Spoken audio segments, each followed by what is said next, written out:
back with a new fanfic. Which is what if half-demon Naruto built the ultimate harem with Sakura, Ino, Hinata, Anko, Ayame, Tsume, Hana, Yugao, Kurenai, Fem Haku, Fem Jashin, Fem Hidan, Fu, Yugito, Tenten, Tayuya, Kin, Karui, Samui, Shion, Koyuki, Mei, Tsunami, Tsunade, Natsuhi, Konan, and Fem Kyubi. Part 6. And if you enjoy this fanfic, then please press the like button and subscribe to my channel for more fanfic like this. And now let's start the fanfic. It was a rather awkward boat ride from Nami no Kuni to Kurigakure. Kakashi couldn't even look at his other two students without his perverted imagination running wild of what the two of them were doing the previous night. Though he did know one thing, Sakura was a screamer. This of course confirmed the masked Jonin's suspicions that the two were intimate with one another. When he had seen the two in the morning, he had noticed that Sakura had a slight limp, but overall had a glow about her. Briefly, he wondered how Anko would react to the news before he recalled how the snake mistress had reacted when he informed her of Naruto's actions with Tsunami in his pitiful attempt to cause tension between the two. She would probably ask for a threesome. He surmised with a frown, not aware of it already happening. Multiple times, casually, he turned his attention to his other student, wondering how he was taking the not-so-subtle revelation. This of course opened up other concerns for the silver-haired man. One being his other student. With the request the boy had made prior to leaving the village, it was clear that the last Uchiha had taken notice of his pink-haired teammate. Something in the pit of his stomach told him that the raven-haired teen wasn't taking the revelation too well. Another concern that the masked Jonin was facing, though not on a personal level, was how he was going to explain it if Sakura got pregnant.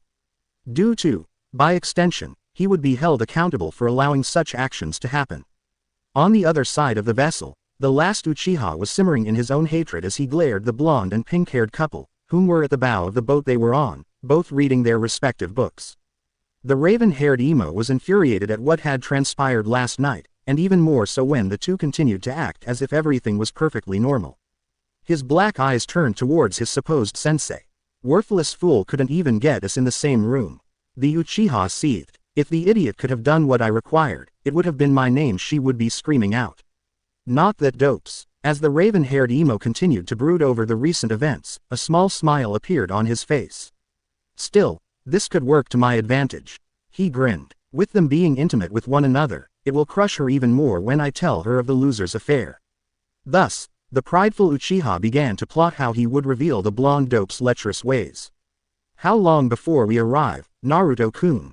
Sakura asked as she placed a bookmarker in her book and closed it, sealing it away in one of her many seals that lined her vest. About 2 hours longer, the blonde estimated as he accounted for the time they had been on the boat already, and the distance between Wave and Kiri. Maybe a little less, now that we are going with the tide. Sakura nodded as she turned and laid her head on the blonde's shoulder, letting out a sigh of contentment at the close proximity of her mate, before a perverted grin came across her face. You know, we could always go below deck and have an encore of last night, she suggested seductively. You're insatiable, you know that, right? He chuckled. Sadly, if we were to do that, the trip may take longer as we would no doubt distract the crew and the captain. Not to mention, the Tem has been in a broodier mood than usual. Maybe now the bastard will take the hint I am no longer interested in him, she remarked. Besides, you're the one who forgot to put up the silencing seals. Did I forget to do that? Naruto asked innocently while cocking an eyebrow, causing Sakura to widen her eyes in realization. You did that on purpose? She asked, though she already knew the answer as a grin grew on her face. Of course, I already knew what Kakashi was trying to do the moment he said that he and I were sharing a room, the blonde replied, and while I was expecting your reaction, it was still amusing to see it play out. And even if you didn't say anything, I would have. You are my mate, and I will not allow another to even think of you such a way. And I am proud to be your mate, Naruto-kun. She smiled, leaning in and kissing him tenderly. She loved it when his possessive side showed. It made her feel all the more loved. Kakashi could only sigh as he saw the scene play out before him. He couldn't hear what they were saying, but he could imagine it was the usual lovey-dovey stuff. Meanwhile, Sasuke's anger was starting to boil over. Even though the raven-haired brooder had a plan, he still didn't like seeing what was rightfully his in the possession of another. Mizukage's office, a few hours later. A beautiful auburn-haired slender woman with fair skin sat behind the rather large desk that was adorned with various scrolls and other papers reporting on various events inside and outside the village that her emerald-colored eyes scanned across. Dressed in a long-sleeved, dark blue dress that falls just below her knees. Her luscious auburn hair styled into a herringbone pattern at the back with a top knot tied with a dark blue band. 2 long bangs covering her right eye. In the room with her was a large man, with a massive sword on his back, leaning against the doorway. A new kiri headband around his head. This man was none other than Zabuza Momochi, former missing nin. So tell me about this delegate you highly recommended. The woman asked as she put down the scroll she was reading and gazed upon the large swordsman. I suspect he must be an accomplished shinobi if they are receiving such high praises from you. Perhaps a jonin, maybe. Actually, he is only a genin. The large man nervously chuckled as the Mizukage fixed him with a glare. What? She exclaimed. You highly recommended a mere genin to handle negotiations. This Gaki isn't your typical genin. He pointed out. He had best me in a head-on duel, and even now, I get the feeling he was still holding back. Not to mention, do you think I would trust just anyone with my adopted daughter? This caught the auburn-haired woman's attention. While she had not met the girl personally, it became very clear to her early on when Zabuza returned to join the rebels, that the large swordsman cared deeply for the girl. Even carrying a small picture of her. When asked about it, he answered honestly that she was the reason he was fighting. Add to the fact that this genin had bested one of the 7 swordsmen of the mist. Tell me more about him. She instructed. Name, appearance. Leave nothing out. Zabuza frowned at the order, but obliged nonetheless. Let's see. He stands about 180 centimeters tall, 5 feet 9 inches, blonde hair with black streaks. Eyes are ocean blue, athletic build, and usually wears a black trench coat. Unknown to the swordsman as he continued to describe the Gaki, Mei was beginning to imagine what he looked like and was even starting to fantasize the blonde shinobi being her perfect husband. A blush creeping across her face. Mei-sama, Zabuza asked, seeing a glazed look come over her eyes. And what of the rest of his team? She quickly asked as she snapped out of her fantasy, ignoring the confused look the swordsman gave her. Unknown to her, while she was fantasizing, the swordsman had already given a rundown of the rest of the team members. As I said, most of the team is worthless. He sighed, having to repeat it again. The only one really worth a damn is the pink-haired girl, Sakura. She shows promise. The other 2 are Sasuke Uchiha, and Kakashi Hatake. The copycat shinobi. The Uchiha is a spoiled brat whose ego outweighs his actual skill. Brat even performed a kawarimi on his pink-haired teammate to avoid an attack meant for him. Zabuza scowled at the memory. While Kakashi is skilled as a jonin, it appears having the Uchiha on his team has clouded his judgment. So expect the Uchiha to demand something, while Kakashi will probably more subtly present the Uchiha in a more favorable light. The man finished, having given the Mizukage the shortened version of what he had said previously. Before they could continue talking, a knock sounded at the door. Forgive the interruption, Mei-sama. An elder man with an eye patch apologized as he entered the room. But the delegation from Konoha has arrived. Very well, send them in. The woman instructed as she braced herself. 1 for the meeting overall, and 2, she was excited to see if this Naruto would measure up to her expectations. Silently, the elder man left only to return a few short minutes later with a group of 4-leaf shinobi. Leading the team was Kakashi himself. For once his nose was not stuck in his favorite orange book. He had a bored look about him. Directly behind him was a brooding Uchiha, arms crossed over his chest. It was clear with the look on his face that the raven-haired boy was not in the best of moods. Following the raven-haired emo was a pink-haired girl in a red vest. The first thing both Zabuza and Mei noted was that her pink hair now had black streaks through it as well, prompting the swordsman to raise a non-existent eyebrow. The last that entered was the blonde genin himself. At the sight of him, Mei couldn't believe her eyes. If anything, her little fantasy of the blonde didn't do him nearly enough justice. The Mizukage could only blush when her eyes fell upon the blonde. Aside from how Zabuza had described him, he appeared far more toned in muscle than the swordsman implied. Not to mention, he had an air of confidence and strength around him. Hey, no brows. Naruto greeted the swordsman, causing the auburn-haired woman to snicker as the large mon's non-existent eyebrow twitched. Gaki, he replied evenly. So, which of you is the envoy? The woman asked, as she eyed the occupants in the room. In truth, she already knew who the envoy was, but she wanted to see for herself if what Zabuza had reported was accurate about the masked Jonin. She was not disappointed as she saw the monk's eyes gaze over the raven-haired boy for a moment, before reluctantly turning his attention to the blonde. Naruto here has the scroll from the Hokage. Kakashi answered, though his tone implied that the man still was not confident in the village leader's choice. Very well, you may present the scroll. Mei stated. Of course Mizukage-sama, Naruto replied as he unsealed the scroll Hiruzen had given him and handed it to the auburn-haired woman. Please, call me Mei or Mei-chan. She winked as she took the scroll. Looks like you gained the attention of another woman, Naruto-kun. Ari teased from the back of his mind. And a cage no less. Naruto himself could only mentally sigh, despite not showing it on the outside. Turning his attention to his pink-haired mate, he could see her struggling not to giggle at the interaction between the two. Well, two can play this game. He mentally grinned. Of course, I only merely wished to show such a beautiful woman as yourself the proper respect of your title, Mayheim. He replied with a wink, prompting the auburn-haired woman to blush. Oh damn, Naruto-kun just laid it on thick and heavy. Inner Sakura chuckled. I know, maybe the Uchiha Tem could take some lessons from Naruto-kun on how to talk to a woman. She mentally giggled as she could see the scowl on the Uchiha's face, a disappointed look on their supposed sensei's face. Naruto, you are to be discussing official business from Konoha. Kakashi reprimanded, not flirting with women. As he said this, he missed the scowl that now adorned the Mizukage's face before she turned her attention back to the blonde in front of her. Opening the scroll she had been given, she began to browse over the various items the Hokage and by extension, Konoha was offering and requesting for the two villages' alliance. Majority of what was written was the usually mundane stuff that literally every alliance was offered. Aid during times of war, help with supplies and trade routes, and so forth. Of course Hiruzen had extended an offer for the two of them to meet in person to discuss the finer details of the alliance, so that both villages prospered under the alliance. Very well Naruto-kun, let's get down to business then. She smiled at the blonde across from her.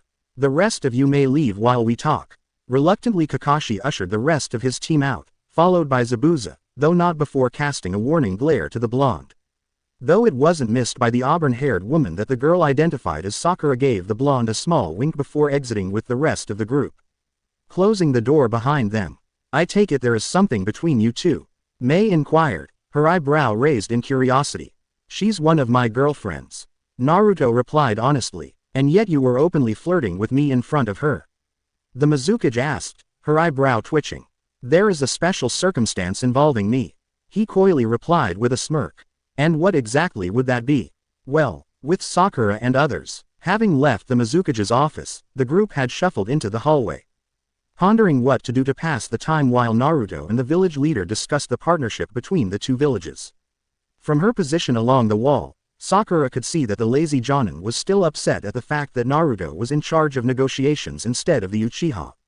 In fact, she was pretty sure that if the Hokage hadn't given the scroll directly to Naruto before they left, that the silver-haired man would have attempted to push the Uchiha into position for negotiations. That would have ended in disaster. She mentally thought, earning a mental nod from her inner self in agreement. Sakura, why don't you and Sasuke check out the village while we wait?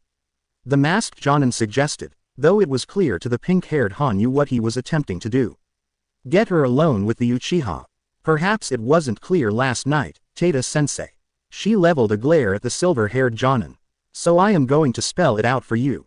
I am with Naruto-kun, so stop trying to get me alone with the duck. Now, perhaps you two should enjoy your date together. Hearing this, the Uchiha scowled in anger as he moved to lash out at his pink-haired teammate for having the audacity to look down upon him. She should be begging him to spend time with her, not fawning over the clanless Dobi. However, he was stopped by Kakashi who merely frowned at his student's words. With a heavy sigh, the cyclopodic Jonin led the seething Uchiha out of the building. Well, that was interesting. Zabuza laughed at the exchange between the two. So you and the Gaki bastard has been trying to get me alone with the duck-tem nearly the entire trip here. Sakura scoffed, before turning her attention to the larger man. And yeah, shortly after we returned from Nami no Kuni, Naruto-kun and I started dating. Well, you two were always close from what I saw, so I guess it was only a matter of time before you two would get together. The large swordsman commented. Poor Haku, she had a crush on the Gaki. Oh, she is dating him too. The Pinkett grinned as she watched Zabuza's eyes widen in shock, and then to furious anger. What? The man raged. You're telling me he is two-timing on my little girl and you're allowing it? Relax, Zabuza-san, it's nothing like that. She chuckled as she saw the eyebrow-less man grab hold of his massive sword. Naruto-kun is part of the CRA, or Clan Restoration Act, since he is the last of two clans. Plus he has a bloodline. This allows him to legally take multiple wives, though he is very adamant that it must be a union of love. So how did my Haku get dragged into this? The large man asked, after relaxing a little upon hearing the new information. Though still not liking the idea of his adopted daughter in such a relationship, but as long as she was happy, he really couldn't object. Well, originally Naruto-kun wanted to take it slow and let her decide when she wanted to start the relationship.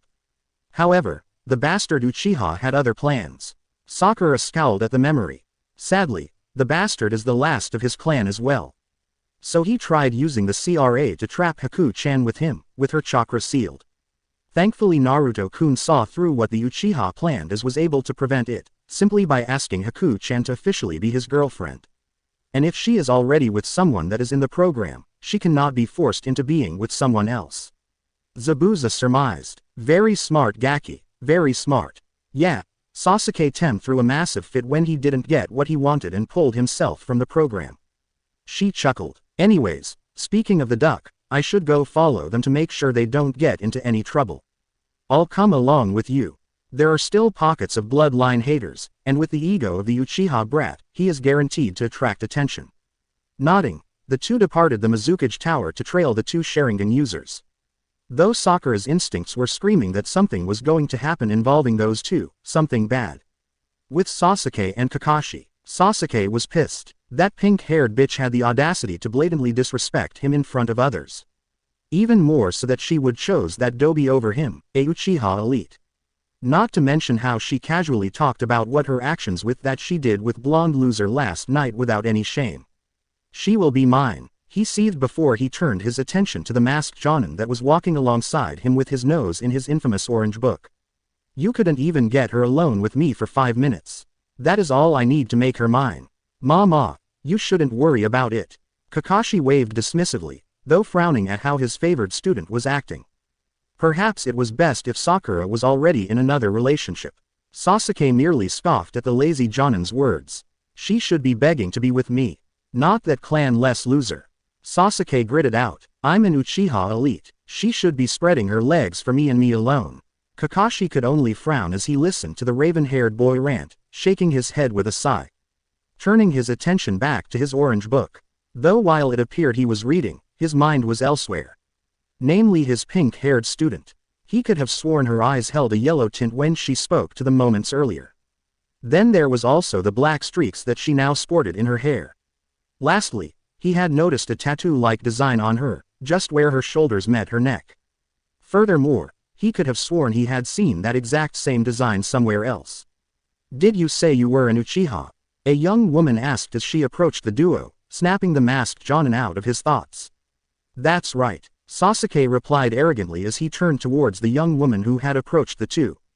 He noted that she was fair-looking, with an aqua blue-colored hair and vibrant green eyes. Giving her a truly exotic look. She wore a lime green blouse with a large enough opening in the front to allow the arrogant Uchiha boy to get a good look at her ample cleavage. Especially when she would bend over to further entice him. Accompanying the lime green blouse, she wore a black pair of bicycle shorts that hugged her posterior firmly.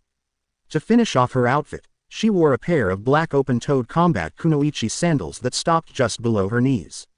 Oh my, I never thought I would meet someone from such a prestigious clan. She smiled as she approached him, putting an extra sway into her hips. Prompting the poor boy to follow them with his eyes as she did so, a cocky smirk on his face. And you are? Kakashi interrupted as he gazed upon the young woman in front of them. Ah, forgive me, I am Soryu, she replied with a short bow, though kept eye contact with the masked Jonin. And it's always been my dream to meet someone from such a well-renowned clan. And perhaps even, bear one of their children, if you are willing. She coyly smiled with a seductive wink towards the young Uchiha, bending over slightly to allow him to see down her blouse. As Kakashi watched on, He felt something was off about the entire scenario, though his thoughts were scattered and unfocused. All he could do was stare at the woman's beauty. A few times he tried to shake away the feeling of lightheadedness, but to no avail. His lone eye wandered over to his student in concern, noting that the young Uchiha was solely focused on the beauty before him. "Why don't you both come with me?" She smiled as she extended her hand towards the boy. "I have lots of friends who would just love to meet and have fun with such a strong man from the mighty Uchiha clan." With no control over their actions, the two Sharingan users began to listlessly follow the beautiful woman as she began to lead the duo into an isolated alleyway. After a few moments of walking, the aqua-haired beauty led the two into an opening area isolated away from the main streets of the village. Immediately, Kakashi knew something was wrong. As soon as they entered the opening, he felt all of his chakra suddenly drain away. "Now then, handsome, ready to have some fun?"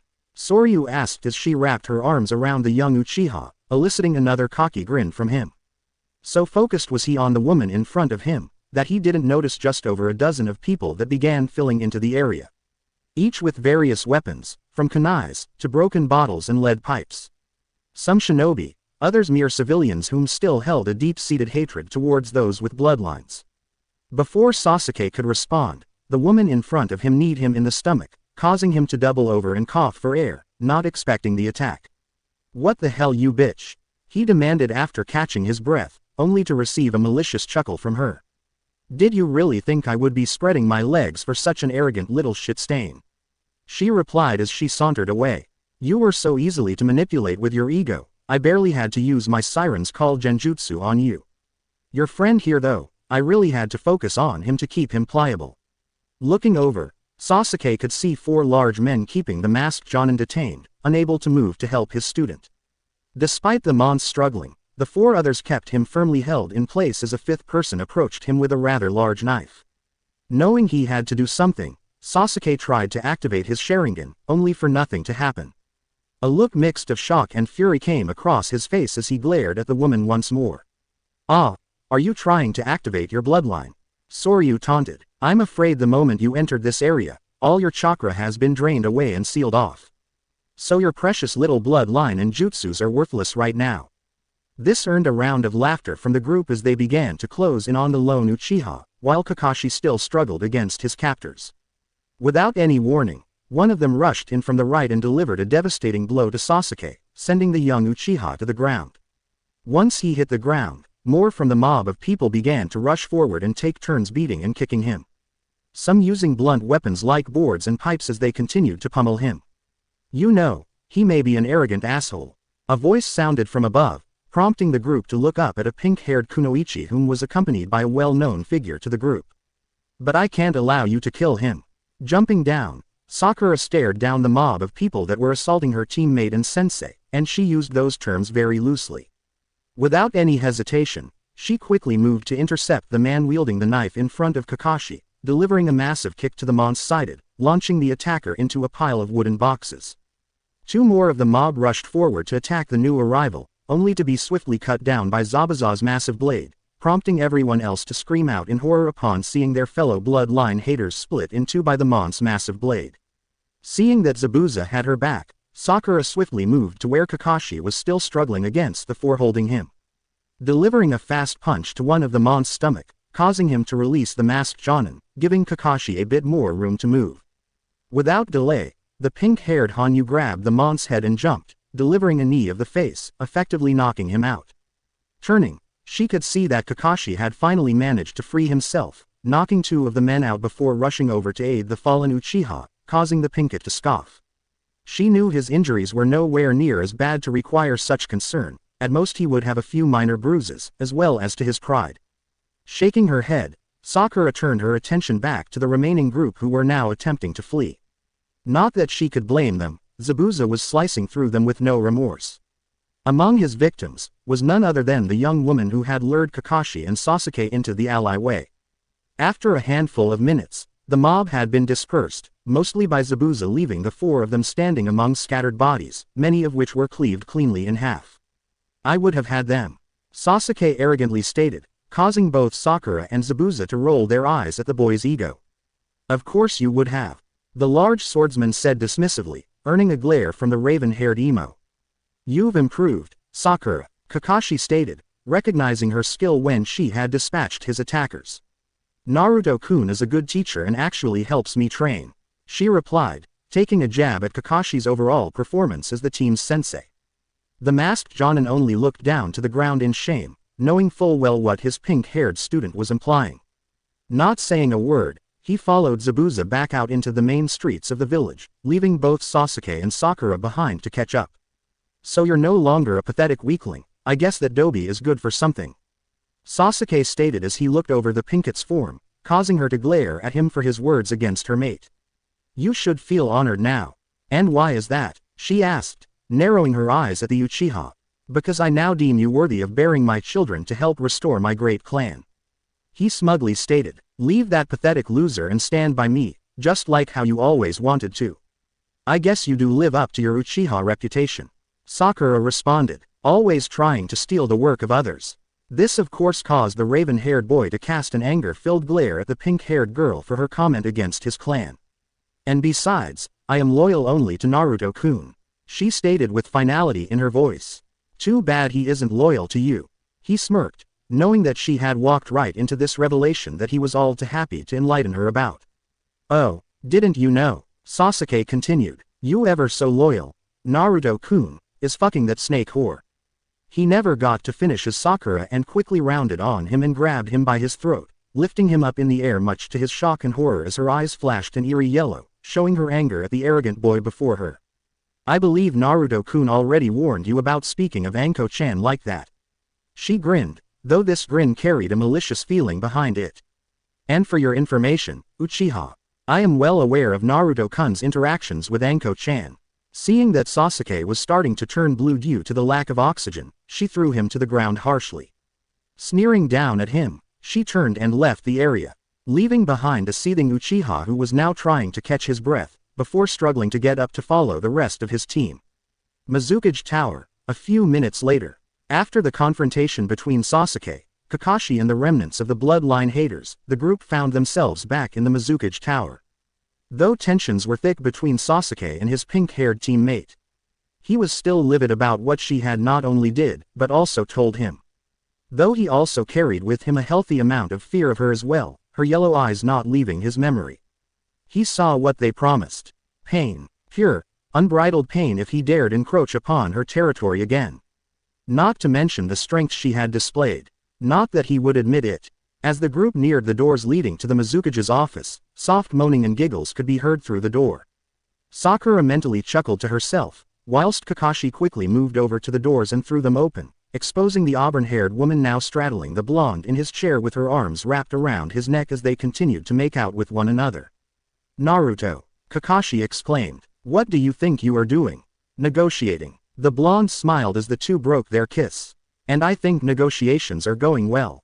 Very well, Mei chuckled, as she leaned in and kissed him once more before getting up off his lap. And you're okay with this? The masked Jonin asked as he turned to the pink-haired girl next to him, expecting the young girl to start screaming and even beating on her blonde lover. Instead, Sakura was merely shaking her head and chuckling. Without saying a word, Sakura made her way over to the two newly acquainted lovers and draped her arms around Naruto's neck before giving him a small kiss on the cheek before turning her attention to the auburn-haired woman in front of them. She does know she has to share, right? The Pinket grinned. Also, does she play for both teams? I am sure Anko-chan will be wanting to have some fun too, as well as me. This of course prompted Mei to giggle as she blushed at the implications, before giving the Pinket a subtle wink. Meanwhile Kakashi and Sasuke could only look on at the scene playing out before them. Shaking his head, the silver-haired Jonin only had one thought going through his mind. Lucky son of a bitch. After life, Kushina was relaxing in the realm of Jashin, having formally been introduced to the goddess after she spoke with her son, and had decided to get to know the goddess better to discover if Jashin had any ulterior motives for the young blonde. She was surprised that the goddess of blood and carnage did have one ulterior motive, though it wasn't one she was expecting. To be her eventual husband. While she relaxed, the redhead suddenly sneezed before feeling fury flow through her body. Someone just called me a bitch, I know it. She seethed, if I find out who it is, I am going to rip their arms off and beat them to death with them. With Kakashi, The silver-haired Jonin felt a shiver of dread wash over his body for some unknown reason, prompting the masked shinobi to gulp in fear and cautiously look around the room. Konoha. 4 days later. Mission complete. GG. Naruto stated happily, while he handed the scroll Mei had given the blonde to the elder Hokage. Smiling, Hiruzen took the scroll while taking a moment to look over the team in front of him. The elder man could see that something had happened during the mission, simply by the way Kakashi was eyeing Naruto in what appeared to be disappointment and jealousy, whilst the sole Uchiha was brooding more than usual while casting apprehensive glances at Sakura. Meanwhile, Sakura stood next to Naruto, almost leaning against him. Very well, Naruto-kun, you stay, the Hokage stated as he turned to the rest of Team 7. The rest of you are dismissed. With a small bow, the silver-haired Jonin led the brooding Uchiha out of the office, whilst Sakura stole a quick kiss from Naruto before leaving as well, earning a small chuckle from the elder village leader. Once they were alone, Hiruzen turned his attention to the blonde in front of him, who now took a more relaxed stance. I assume there were some complications during the mission. Hiruzen inquired. Not with the actual negotiations. Naruto clarified, allaying the most prominent concern of the elder man. Kakashi is just jealous because he walked in on Mei-chan and I making out, and Sasuke had his ego bruised when he was led into a trap by some of the remnant bloodline haters. Mei, as in the Godime Mizukage. The elder man stammered in shock. How did this happen? That's kind of a funny story. The blonde chuckled. Flashback no jutsu. Reluctantly Kakashi ushered the rest of his team out, followed by Zabuza, though not before casting a warning glare to the blonde. Though it wasn't missed by the auburn-haired woman that the girl identified as Sakura gave the blonde a small wink before exiting with the rest of the group. Closing the door behind them. I take it there is something between you two? Mei inquired, her eyebrow raised in curiosity. She's one of my girlfriends. Naruto replied honestly, and yet you were openly flirting with me in front of her. The Mizukage asked, her eyebrow twitching. There is a special circumstance involving me. He coyly replied with a smirk. And what exactly would that be? Well, you see, the blonde began as he leaned forward in his chair. I am the last of not one, but 2 clans. The Uzumaki and the Namikaze, and as such I have placed myself into the CRA, or Clan Restoration Act, which requires I take multiple wives to repopulate my clans. Wait, you're the son of the Yondaime Hokage? Mei asked, surprised by the revelation. That is correct, he answered with a sigh. Though to be honest, I don't exactly see eye to eye with my old man. Short version, I discovered a few things about him that upset me, to put it mildly. I am sorry to hear that, Mei replied sympathetically. Aside from my heritage, I also have a rare bloodline. He continued, not wanting to give too much away about his father.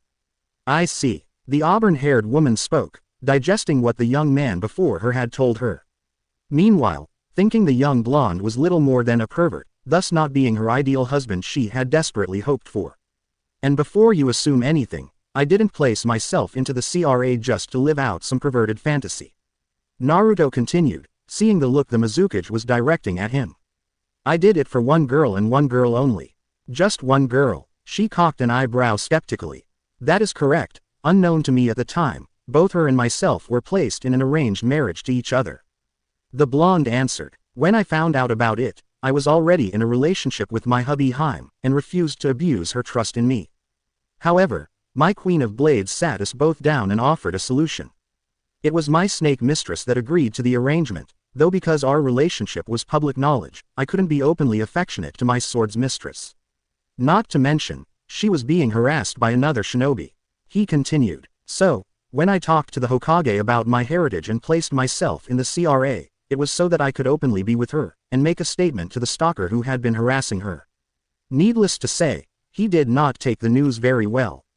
Mei could only chuckle at that, having had her own experiences with less desirable men, and even some women, not taking a simple, no, as an answer. So how many girls do you have then? Well, there is my first mate, Anko-chan. He began. First mate, the auburn-haired woman interrupted, find the use of the word, mate, odd. Yes, we refer to each other as mates. Naruto explained. It feels more intimate and in a sense helps strengthen our bonds to each other. Mei could only nod, though she did find it cute and endearing. Now where was I? Ah yes. He continued once more. There is Anko-chan, my hubby Harem. She is as deadly as she is beautiful and has an insatiable love for dangos and sake. Her dreams are to eventually take over as head of the torture and interrogation division in the village and see the death of her former sensei, now turned traitor. Then there is my Queen of Blades, Yugao-chan. Anbu captain and a prodigy in Kenjutsu, giving any of the 7 swordsmen of the mist a run for their money. Her dream is to form her own team of skilled swordsmen to rival that of Kurigaku's own, as well as something more personal in nature. One by one, he named off his current mates, their likes, dislikes and dreams for the futures. Though omitted any sensitive information that could be viewed as harmful to the village. As well as not mentioning the Kyubi herself, instead only referring to her name. Until he finally finished describing all 7 of his girls. Meanwhile, the young Mizukage listened as the young blonde before her told her about his various mates, as he called them. Another nickname he called his girls that she found cute was the fact that he would refer to them as his princesses. This changes everything, she thought to herself with a small smile. He clearly cares for those with him and pays attention to their wants, desires, and dreams for the future. Maybe he is my ideal husband after all. Reluctantly, she turned her attention back to the scroll in her hand and read over the terms of the alliance once more. As she did so, a small idea came to mind. With a grin, she looked up to the blonde before her. The terms of the alliance are agreeable, though I would like to propose one addition. She stated, catching the young monk's interest. And what would that be, Mei-chan? A marriage contract between members of our villages. She bluntly stated with a grin. I see. Naruto couldn't help but chuckle, already having a feeling what she was going to propose. And who do you have in mind for this marriage of alliance? You know she wants it to be you and her. Ari chimed in with a giggle. Well, I don't want to presume anything. He mentally replied back to the Kitsune girl. Sometimes you're too modest, Naruto-kun. She sighed with another soft giggle. Well, I suppose it may be bold. Mei began, snapping the blonde out of his mental conversation with his tenant. But I would propose you and myself. May I offer an addendum? Naruto asked, receiving a nod from the woman, he continued. Before we discuss the finer details of the union between us, I would like to offer this. In the event that the union between us does not work out, the alliance between the villages does not suffer. That sounds reasonable, the auburn-haired woman replied, seeing the reasoning behind such an offer. Mainly because the marriage contract was mostly for her own benefit than the villages. Now, on to the union between us. Forgive me, I hate the term, marriage contract. It makes it sound like those involved are being forced into it. The blonde started, but aside from that, I propose we take it slow and get to know each other better before moving on to anything serious. That's very perceptive of you, Naruto-kun. Mei smiled as she got up from her seat and moved around the desk so that she was now standing in front of him. Smiling, she lowered herself to straddle his lap, while wrapping her arms around his neck. Now, with business out of the way, let's get to know each other better, Naruto could only smirk as he wrapped his own arms around her waist, careful not to cross any lines just yet. As the beautiful woman leaned in, he closed the distance and allowed their lips to connect. Flashback no jutsu dispel, and that's about it, Naruto finished casually, though holding in a laugh at the gobsmacked face of the elder Hokage. I see. Hiruzen cleared his throat. I guess that explains the marriage request. Is there anything else you would like to add to your report, Naruto-kun? Well, Mei-chan does plan on coming for the Chunin exams in a few months. I wish she could have chosen a better time. I am already going to be swamped with other responsibilities that will demand my attention. Hiruzen frowned. Though I suppose I could squeeze some free time to meet with her. Sorry to burst your bubble, GG. Naruto chuckled. But she isn't coming to talk to you.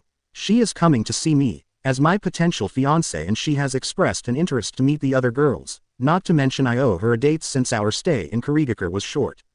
The elder Hokage could only chuckle at this. I see, Naruto-kun, if that is all, you are dismissed. Hiruzen stated, enjoy the rest of your day.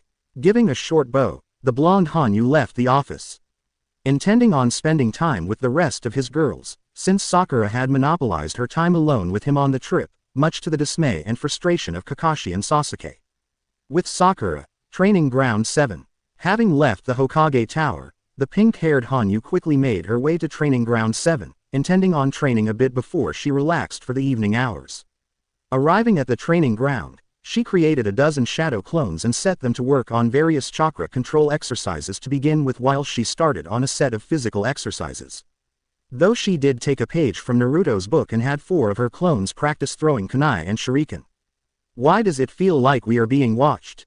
The Pinkett mentally asked herself as she paused her session, narrowing her eyes slightly. Because we are, Inner stated with a scowl. Just behind us, to the left. 2 signatures. Figures, Tada-sensei and his boy toy.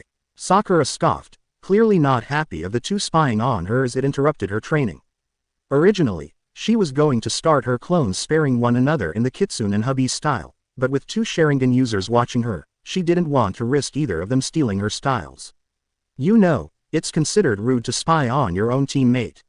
Sakura spoke out loud, catching the 2 off guard, wondering how she knew they were there. Knowing that they were busted, both Kakashi and Sasuke emerged from the tree line they had been hiding in and approached the pink-haired Kunoichi. So, is there a reason you were spying on me? She asked as she turned to face the 2. We were just curious. The masked man tried to downplay it, not wanting to reveal that he was suspicious of her sudden show of strength and combat prowess. I see. She narrowed her eyes, not believing anything he said. We both know you never gave a shit about my training, so what's the real reason you are here? I swear to Jashin, if this is another one of his attempts to get me alone with that Uchiha bastard, I am going to shove his head up the Uchiha's. Sakura mentally ranted, earning an approving nod from her inner self. To be honest, we've been worried about you. Kakashi sighed, though partly relieved that he didn't have to reveal his suspicions, at least in full. I've noticed that since you've started your relationship with Uzumaki, that you have been acting odd. Odd? She questioned with a quirked eyebrow. Well, it's just that lately you've been acting more delinquent. The silver-haired man began. You've shown blatant disrespect to those around you. Not to mention, you've displayed no trust in anyone except Naruto, which is concerning as we are supposed to be a team. Furthermore, your physical changes. You've dyed your hair to make it look like Naruto's, and that weird tattoo you have at the base of your neck. Sakura had to resist the urge to reach up to her mate's mark when Kakashi mentioned it. Though she was thankful that he merely thought it was a tattoo. However, she was not embarrassed by it in the slightest. On the contrary, she was proud to bear his mark. First off, the only ones I am even remotely disrespectful to, is you and Sasuke. She countered after composing herself. Secondly, you're right, I don't trust either of you. I don't trust you, because you were a failure of a sensei so much so, that Naruto-kun has had to pick up your slack to make sure I was getting the proper training I needed. And I don't trust the Uchiha for the simple fact that the bastard nearly got me killed because of his own cowardice. Sakura, that was clearly. It wasn't an accident and you fucking know it. Sakura snapped at the man. And lastly, what I do to my body is my own business.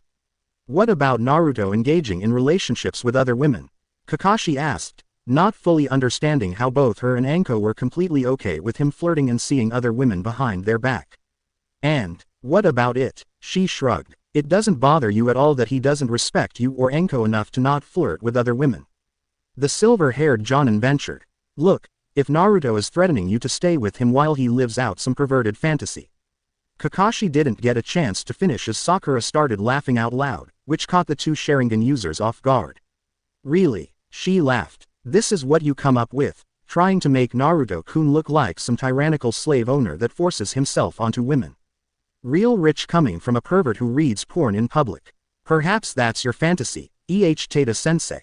Then what is it then? Sasuke finally spoke up, putting up his usual Uchiha arrogance. What does that dobe have that I don't? Aside from a personality and compassion. Sakura shot back, causing the Uchiha to scowl. Tell us the truth, Sakura. Kakashi interrupted in an irritated tone, a little embarrassed of her calling him out on being a pervert. What is the reason you don't care if Naruto is with other women? Sakura narrowed her eyes at the masked Jonin. She could see that he was not going to let it go until he got an answer he was satisfied with. Sure, she could just melt into the shadows and avoid this confrontation for the moment, but she knew that would only cause more problems for her, and Naruto later on.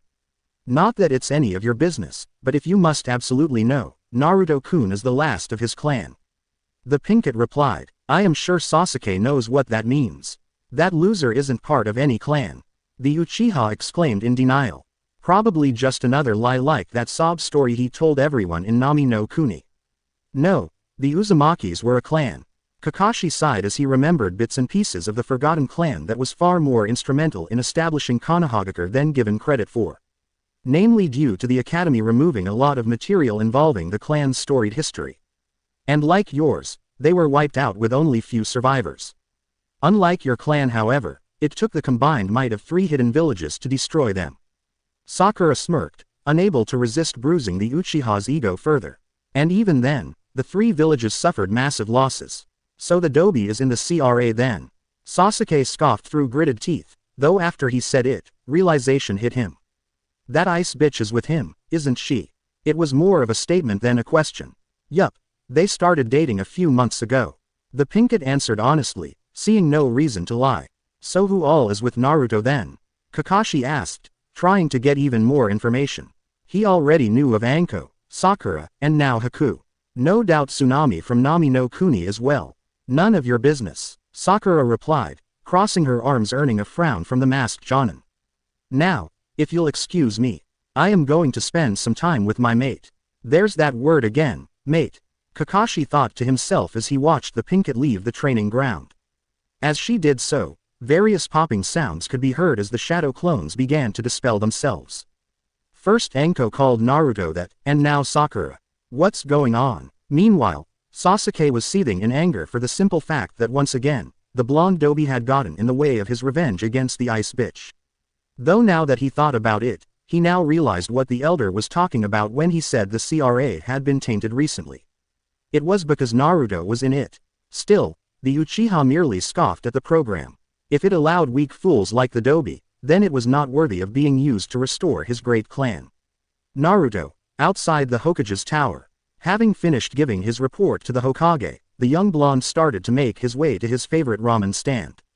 1. Because he was hungry and it's been just over a week since he had his ramen, and 2. Because he wanted to catch up with Ayame, as she had not moved in with him just yet. Though she had entertained the idea, but had stated that she wasn't ready to move on to that level yet in the relationship. Which Naruto understood. I told you Asuma, a woman's voice rang out, breaking the blonde out of his musings. We are over and I don't want anything to do with you. Looking in the direction the voice came from, Naruto could see a bearded man with a cigarette in his mouth standing before the red-eyed woman, whom was not looking too pleased at the man before her. That's Anko-chan's friend, almost sister really. Kurenai Yuhi, Naruto thought, as her recognized the woman.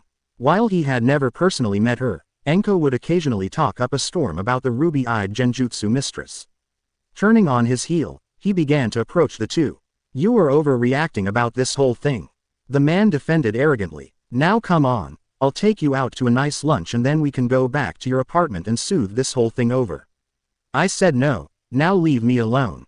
Kurenai stated with finality and turned to leave, only for Asuma to roughly grab her wrist. Look, the man stated. I have been polite and patient with you while you threw your tantrum over nothing. Now I am done being nice. You will come with me and give me what I deserve. While she didn't show it, Kurenai was actually frightened of what Asuma had said and was no doubt implying what he intended to do. That he was going to take her by force if required, and that is what truly frightened her about the man. She knew if it got physical, she would lose to due her specializing in genjutsu, whereas Asuma replied mostly on his physical strength and some ninjutsus. Is there a problem here? Naruto asked as he approached the two, earning a glare from the bearded man. None of your business, brat, the adults are talking. Asuma barked, not taking his eyes off Kurenai. Now get out of here. Naruto only shook his head, showing that he was not going to leave. Which only agitated the bearded Jonin further. No, I don't think so. The blonde stated, and I do believe she told you to leave her alone. By now, the blonde Hanyu had moved in between the two Jonins. Gently placing his hand on Kurenai's arm and gently pulling it out of Asuma's grasp, all the while guiding her to stay behind him to keep her out of harm's way in case the smoking Jonin attempted anything. Now, I won't tell you again. Naruto narrowed his eyes at the man before him. Leave. Do you have any idea who I am, brat? Asuma seethed. Yeah, you're a sexist, chauvinist pig. The blonde shot back, not the least bit intimidated by the bearded man. And don't try and pull your father's title bullshit on me. We both know I have a fair better relationship with the old man than you do. Asuma could only glare at the young blonde before him before turning his gaze back to the ruby-eyed woman that was standing behind Naruto. This isn't over, the man stated before turning and leaving. Ignoring the odd looks and glares he was receiving from bystanders. Once Asuma was out of sight, Naruto turned to Kurenai. Are you all right? He inquired. I am fine, thank you. The ruby-eyed woman answered. I was just about to get something to eat when he stopped me. I see. The blonde smiled. Please allow me to accompany you to your destination. Nodding with a slight blush on her cheeks, the two of them made their way through the village with Naruto starting up light conversation as they continued on their way. For her part, Kurenai was impressed with the young monk's maturity. Not once during their walk had he commented on her looks or body, instead talking of things she was interested in. Namely genjutsu. Though, during their conversation, he could tell something was bothering the ruby-eyed woman. After nearly 15 minutes of walking, the two stopped in front of the BBQ restaurant that was just down the street from his favorite ramen stand. He had hoped for ramen, but at the same time he didn't want to chance leaving Kurenai alone in case Asuma attempted something else, and from her posture, he could tell she didn't really want him to leave either. So, he took a seat in the chair next to her, and placed his own order. So if you don't mind me asking, what's bothering you, Kurenai-san? Naruto inquired after a handful of seconds in silence. Just having some issues with one of my students I help train on the side. She answered with a frown. She had such big dreams of claiming my title of being Konoha's genjutsu mistress, and now she won't even talk to me. Every time I tried to approach her ended in her verbally lashing out at me. I'm not sure what happened. How long has this been going on? About 3 months now. Kurenai sighed. She claims I abandoned her. That was about the time your team had their first C-rank mission outside the village. Naruto pointed out. I know I wasn't able to tell her about being out of the village, but we weren't gone that long to make it seem like I abandoned her. However, Naruto narrowed his eyes in thought. Something about this entire scenario didn't add up. Who is your student? Yakumo Kurama. The ruby-eyed woman sighed. Current heiress of the Kurama clan. Kurama clan. They're a very prominent clan within the village. Ari chimed in. Also, every few generations, a member of the clan can develop extremely powerful genjutsu abilities, making them extremely lifelike and very dangerous to friends and foes. And if this Yakumo has developed that kind of power, Naruto speculated, I have a feeling I know what is going on. We better check on her.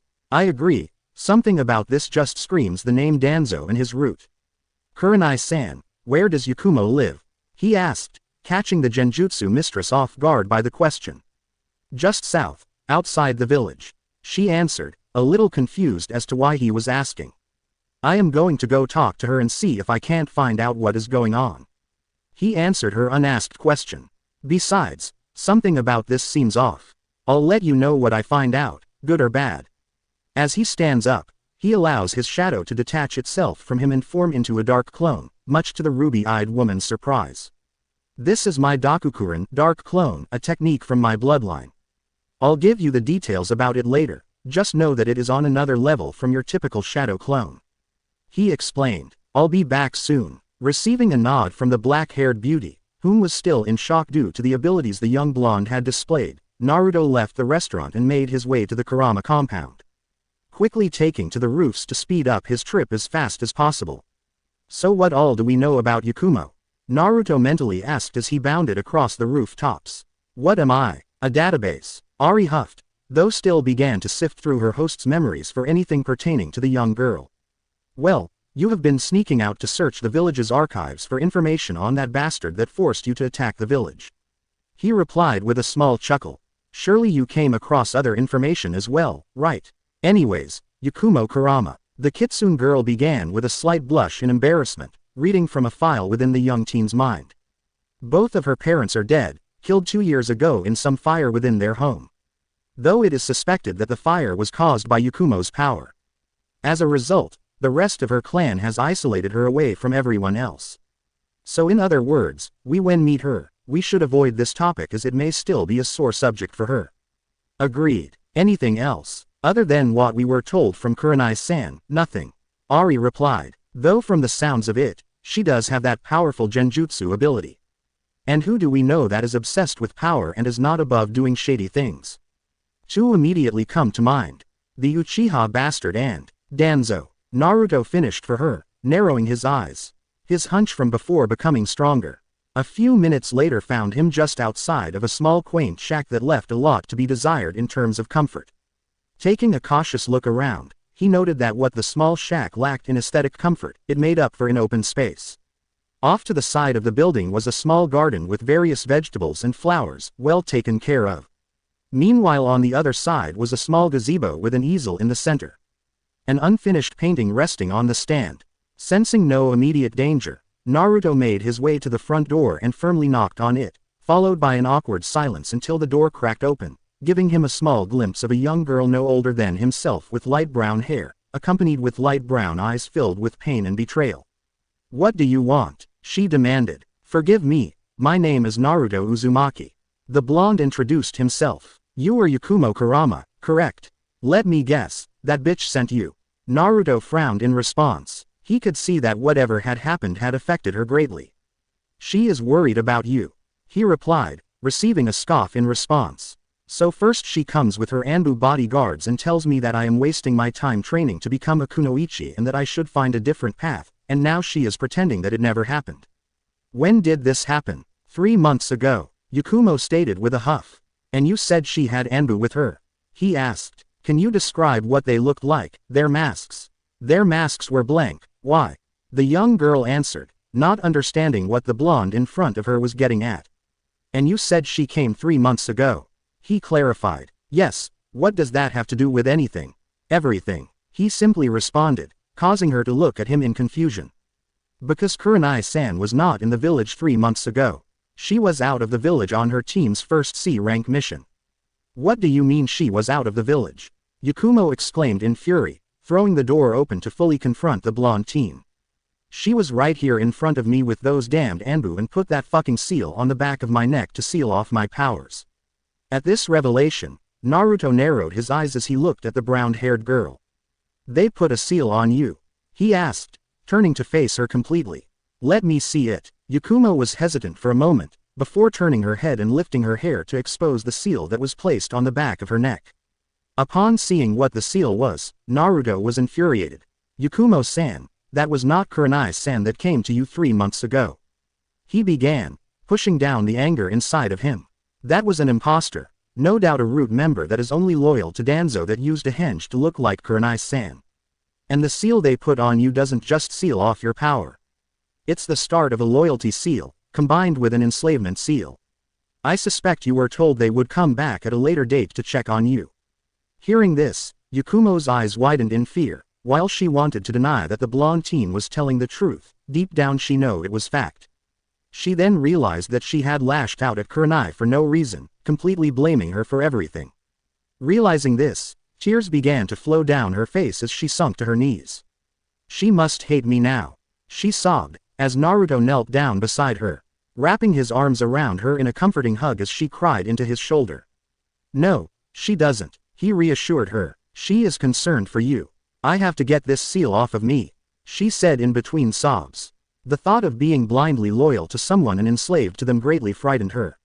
"Don't worry, I'll get that seal off of you." "Okay, Yakumo-chan," Naruto stated, giving her a warm smile. Though he didn't miss the blush that crept up on her cheeks at the chan suffix he added to her name. "They said they would be back at the end of the month to finish the seal," she informed him. "Then I think it would be best if you were no longer staying here," Naruto suggested. "But where will I go?" Yakumo asked. "Ever since my parents died, the rest of my clan has turned their backs on me, and my uncle has even gone as far as to petition for my execution.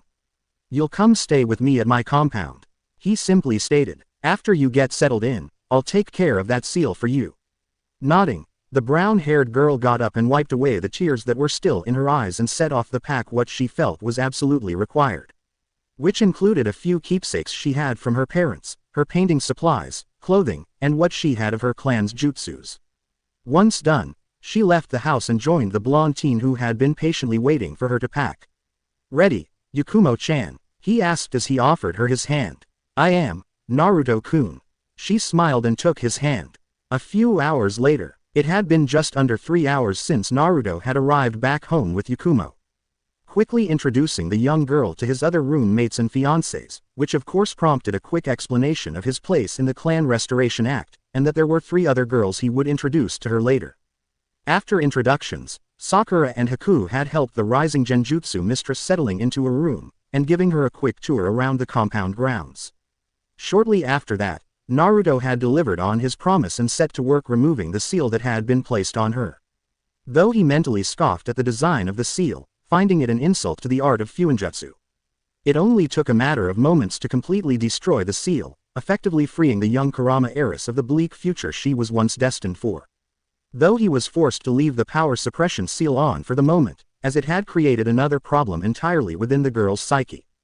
After everything was done, Naruto had left the young girl in the company of his fiancés and departed to find Kurenai and give her an update of what he had discovered, just as he told her he would.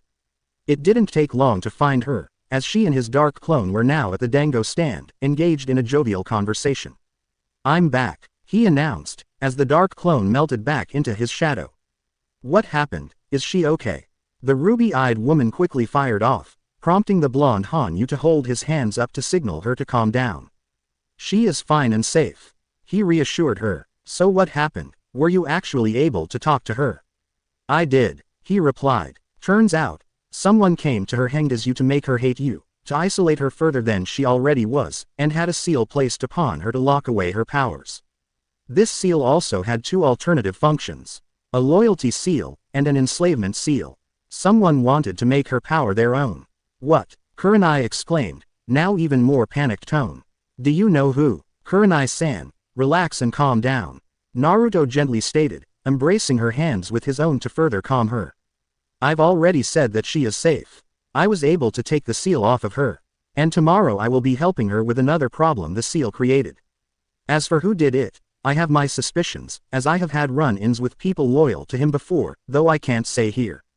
"Too many ears." Kurenai only nodded in understand as she moved to get off the stool and leave the stand before she was stopped by Naruto. "Where are you going, Kurenai-san?" he asked, though he already knew where she intended to go. "I need to go talk to her, to tell her I am sorry for everything that had happened," the ruby-eyed woman stated as she moved to leave the stand again. "Then you're going the wrong way. But she lives. She doesn't live there anymore." Naruto chuckled as he walked past her. "She is staying at my compound now." Not seeing if she was following, Naruto continued walking. Meanwhile, Kurenai could only watch his retreating back in shock and a little bit of confusion.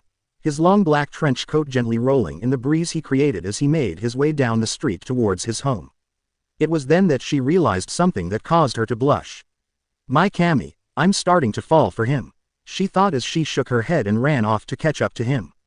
This was the first time she had actually interacted with the young teen on any level, and she was already falling for him. In a short amount of time, he had defended her honor and even helped out her wayward student, and hasn't asked for anything in return. Maybe Anko was right, she smiled to herself. Omake, the great destroyer. Sasuke was not in the best of moods as he walked down one of the many streets of Kiri. Not only had he been humiliated once again by walking into the trap set up by bloodline haters and being jumped after they had sealed off his chakra, but Sakura of all people had been the one to rescue him. Even further, when they had returned to the Mizukage Tower, they had walked in on Naruto and the Mizukage making out. Which only served to infuriate the Uchiha further. "That auburn-haired should be with me, not that loser," he seethed. As the Uchiha continued to brood, something to his right caught his eye. Looking to his right, he saw a nice-looking weapon that looked more for clubbing someone to death than actually cutting. Though what caught the raven-haired emo's attention was the sign in front of it. It read, "The Great Destroyer, Maximum Penetrating Power." An evil glint shined in the Uchiha's eye as he thought of what he could do to his enemies with such a weapon. Without a second thought, Sasuke entered the store and demanded to purchase the weapon he saw, ignoring the strange look he received. However, the shop owner didn't argue, nor did the man ask any questions as he retrieved the product in question and rung it up for him. "Would you like to purchase a bottle of warming oil?" the shopkeeper asked. "What purpose would the oil serve?" Sasuke inquired. "To keep your weapon polished," was the simple answer. "Fine, I'll take a bottle." Nodding, the products were rung up. Without hesitation, the last Uchiha bought the items and left the shop to go rejoin his joke of a team. It didn't take long for him to meet back up with the others, though as he approached, he could see both Naruto and Sakura trying desperately not to laugh. Meanwhile, Kakashi was dumbstruck at what he was witnessing. Sasuke," Kakashi spoke up. "What is that?" It's my new weapon that I will use on Itachi and anyone else who gets between me and him. Man or woman? The Uchiha proudly exclaimed. This of course was the tipping point for both Naruto and Sakura, as the two burst out laughing.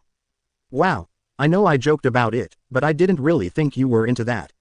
Naruto breathed out, in between laughs. Meanwhile, Sakura was already on the ground holding her stomach as she continued to laugh.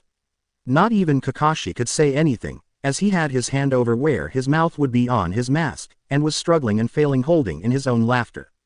What are you laughing at? The Uchiha seethed. This is a mighty weapon, that only a Uchiha is worthy to receive.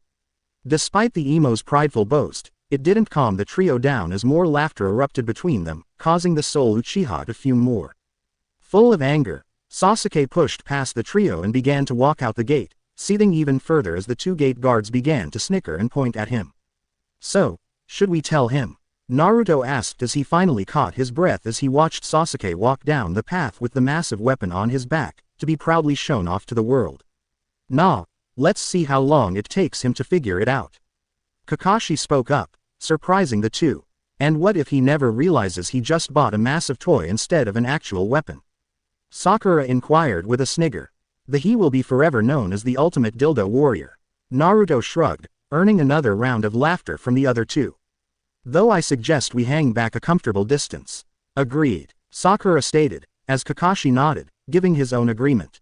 Unknown location. Threads of light filtered into the old darkened storage room through the cracks in the boards that blocked out the windows, preventing those outside from seeing inside the darkened room.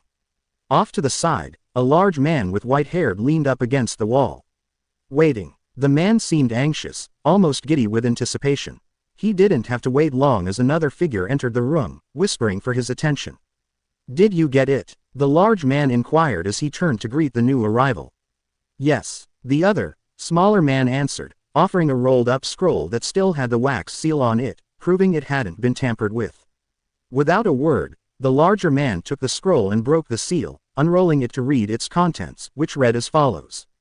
N.U. Kitsune, we humbly ask for your expressed permission to use your intellectual property, as the studio is eager to do a movie based off a popular book series, and yours is at the top of the list. It is with great excitement that we contact you with this offer to film a movie based off of your wonderful book series, Demon Heart. You should know that the lead actress herself, Yukie Fujikaze, is an avid fan of your stories and is eagerly looking forward in starring in the film. Please contact us at your earliest convenience so that we may negotiate a fair deal for all involved. With regards, Sandayu Asama, so their studio is looking to make a movie based off a popular book series. The larger man grinned. I'll give them just the book series that would make the perfect movie. If you say so, I don't really care. The smaller man commented with a shrug, not really caring about the movie industry in the slightest. He just wanted to get paid and go on about his day. You say that now, but with the stipulations I will be adding to my contract, you will soon see the true meaning of art, and a body like Princess Koyuki's is truly be artistic. The larger man replied with a lecherous grin. Whatever. The other man shrugged again. My pay, PFF'd, you have no respect for art. The larger man commented before tossing the smaller individual a small sack filled with coin. Here, in a quick motion, the smaller of the two caught the sack and proceeded to open it and count how much money was in it, a scowl coming across his face as he saw it was far less than he was expecting. Hey, this isn't the amount we agreed upon, he exclaimed in anger. I paid you what the mission was worth. The white-haired man stated matter-of-factually. It's not like you had to go behind enemy lines or anything. No, all you had to do was intercept a single letter. The smaller man only scoffed and left the room, knowing there was no arguing with the larger man. The larger man stayed silent as he watched the other left, smirking to himself before turning his attention back to the scroll in his hand. Sorry Kitsune, you already have too much success. He smirked. Now it's time for Ika Ika to reclaim its throne. And a movie starring none other than the lost princess of Yuki no Kuni is just the thing to ensure my books get put back on top where they belong. Konoha. The next morning. It was quiet in the Uzumaki compound. Mostly because the only ones still within the property was Naruto and Yakumo, as the others had left to go about their days, as all of them had the day off. Sakura had left earlier to keep up appearances with her mother, whilst Anko and Haku had accompanied Yugao to run some errands around the village. While everyone else was out of the compound, Naruto had taken the opportunity to address the issue that the power seal on Yakumo had created. An entity that called itself Ito. A manifestation of all of the girl's negative emotions and thoughts. From what the young blonde could determine was that Ito had always been present within her mind, though was set free when the seal was placed on her. Still, it was something that needed to be addressed immediately, which was why he was now in one of the training grounds. Seals scattered all over the ground, save one large circle in the center of it all. The seal's purpose was to link those who were inside the circle minds together in a safe manner, as well as contain any power that could potentially leak out and cause damage. "Are you ready, Yakumo-chan?" Naruto asked as he knelt down in the large circle. "Why, yes." The girl hesitated, clearly afraid of what was about to happen. Regardless, she too knelt down in the circle as well, just across from where Naruto was. "Are you sure this is going to work?" "Don't worry," he replied, giving her a reassuring smile before bending over. He channeled his chakra into the seals. In an instant, a blinding white light erupted around the two, prompting them to cover their eyes. Yakumo's mindscape. When the two opened their eyes, the first thing they noticed was that they were not in the training ground anymore.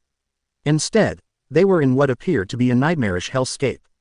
Barren rock cropping and ruined buildings littered the horizon as the sky above was filled with black clouds with red lightning striking at random. In truth, the entire scene frightened Yakumo. "Is this really my mind?" she thought fearfully as she took in the environment around her. However, she was broken out of her thoughts when she felt a hand on her shoulder. Turning, she saw Naruto standing beside her. "It's only like this because you have an alternative personality fighting for control," he explained. "Just remember, this is your mind, you're the one in control. No matter what this Ito says, nothing can happen unless you want it to happen." Encouraged by the blonde at her side, Yakumo nodded her head and steeled her resolve as the two of them set off towards a large broken tower-like structure. No doubt where Ito was residing. It didn't take long for the two to arrive at their destination. Stepping into the center of the broken tower, they were greeted by the sight of an individual that looked similar to Yakumo, with the exception of horns that protruded outwards and elongated fangs coming from mouth. Its skin a darkened grayish-brown, with an almost animalistic cat-like face and eyes. "So, my weak pathetic shell finally comes to me." The demonic entity growls out. "You must be Ito," Naruto commented as they approached the figure, unaffected by its appearance. "How cute, she brought a friend," it sneered. "Too bad you have only came to your death." "I don't think so," the blonde stated casually. "You see, this is Yakumo-chan's domain, not yours. You were merely a false queen in this mindscape." Taking this as her cue, Yakumo stepped forward, a steeled look of determination in her eyes, all the while repeating what Naruto had told her. That despite Ito's intimidating appearance, the demon could do nothing to her or Naruto without her consent. "You have plagued me for the past 3 months, she stated, filling my mind with thoughts of destroying the village, torturing Kurenai-san to death, and setting the world on fire." "No more, foolish girl, those were your own thoughts and desires," Ito exclaimed, lashing out with a wave of power, which sent debris and large tendrils of dark energy towards the two. However, before the attack could hit, the tendrils smashed into an invisible wall as the various debris of masonry shattered upon colliding with the invisible force as Yakumo stood there, mildly flinching at the closeness of the attack. Naruto, on the other hand, didn't even bat an eye. Seeing that Ito's attack couldn't touch her, the young girl was filled with more confidence as she brought up her right arm and swung it to the side in a sweeping motion, sending out her own wave of power that obliterated the dark tendrils and kicking up its own dust and debris. "You have no power here," Yakumo stated with finality. "This is my domain." As she stated this, she began to stalk forward towards the demonic-like entity. All the while, her power keeping the tendrils that Ito kept sending towards her at bay as they were destroyed upon impact of the powerful barrier Yakumo kept around her. Gradually, the young girl drew closer to Ito, causing the entity to begin to panic as its powers were having no effect on the girl or the blonde that had accompanied her. As Yakumo drew closer, Ito began to panic further. "Stay away," Ito cried out as she started throwing more attacks at the girl in desperation, though as expected, none got even close to her. "Stay away from me, you're right," Yakumo finally spoke once she got within arm's length of the demonic-looking entity, using her power to hold Ito in place. "I did have those thoughts. I wanted to see the village burn. I wanted to see Kurenai-sensei suffer for what she did to me. I wanted everyone who had wronged me to pay. But I was wrong. So what now?" Ito asked, resigning herself to her fate, since she couldn't escape from her captor. Will you banish me from your mind? Lock me away, or just snuff out my existence? No, the brown-haired girl replied to the surprise of Ito. You were created by my own negative emotions and thoughts. You were able to grow and nourish due to the seal that was put on me to suppress my power. However, despite how you created, you are still part of who I am. It was then that Yakumo did something that neither Naruto nor Ito had expected. She brought the entity into a hug. Upon doing so, a bright light flashed, temporarily blinding the blonde from seeing what was happening. As the light faded, the brownish skin began to shed away from Ito, revealing a more fair complexion underneath it. The horns that adorned her head becoming smaller, before twisting and changing into a more elegant-looking set, looking almost like the horns of a ram. Her fangs also becoming smaller, almost to the point that they only barely protruded from under her upper lip. Her eyes, while still keeping their cat-like appearance, had changed color.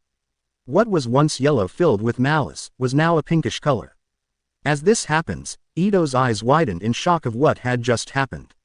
Feeling as if all the darkness that had clouded her mind had been cleared. This was further reflected as the environment around them began to shift and change.